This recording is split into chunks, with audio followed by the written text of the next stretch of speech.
Hi, this is Bill Kenower, and this is part 2 of the intentional arc, where we begin to learn how to teach it.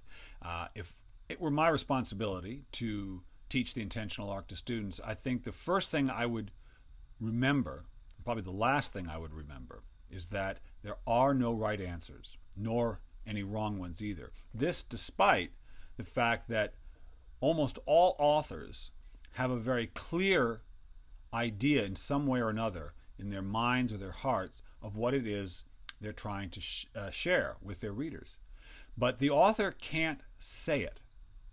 The author can only point the reader toward what they're trying to share and then hope that the reader will finish the story, so to speak, in themselves. So if a writer is, say, writing a story about how love is more important than death, they don't end the story by saying, therefore, love is more important than death. No, they tell the story and then direct the reader's attention towards that idea and hope that they will feel the value of that idea within themselves. This is part of the mantra that all writers are taught in beginning creative writing classes of show, don't tell. Show how love is more important than death. Don't tell someone that love is more important than death. This idea was made very clear to me, or I thought of it when I interviewed Jan Martel, who wrote Life of Pi. And I was interviewing him for Beatrice and Virgil, which was the novel he wrote afterwards. But we were talking about the experience of going around the world, talking about Life of Pi, and he met this woman who said she loved the book, that it meant a lot to her. She was very excited to talk to him about it. And she said, I love that book. That tiger, she said, that tiger is a marriage. And he said, excuse me? She said, well, yes, he's stuck on that boat. It's a marriage, right? You wrote that because it's a marriage. And he didn't correct her, and he said, are you sure? And she said, yes, I'm sure. I've been married, and that tiger is a marriage.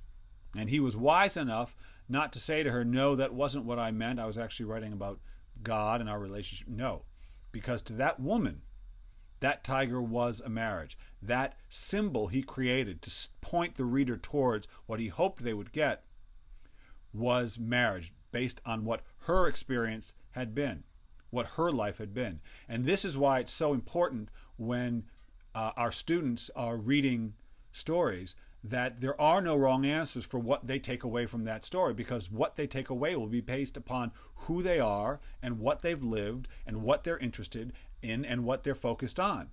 There can be no wrong answers because they can't be wrong. They see what they see and feel what they feel. If they don't love a story, they don't love it. My son once said to me, after reading Catcher in the Rye, one of my very favorite books, he said, I hate that book. And oh, how tempted I was to tell him he was wrong, that he can't hate that book. It's a great book. He said, I didn't like it. I didn't like Holden Caulfield. I didn't like the book. That's where he was.